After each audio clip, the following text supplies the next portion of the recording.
అందరికీ హాయ్ అండి. చూసారా, మా ఇంటి ముందు పెద్ద చెట్టు, ఒక టేక్ చెట్టు ఉంది. ఆ చెట్టు దగ్గర ఈ ఉడత వచ్చి చెదులు పెట్టిందనమాట. ఫుల్ చెదులు పెట్టేసింది. చెట్టు నిండా 4 చెట్లు ఉన్నాయి. 4 చెట్లకు చెదులు పెట్టేసింది అనమాట.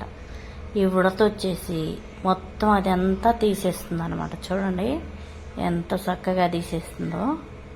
అంటారు కదా, మూగజీవులకు కూడా ఏదో ఉంటుందని, అలా అనిపిస్తుంది అనమాట. చూడండి ఎంత చక్కగా తీస్తున్నాయి అవి.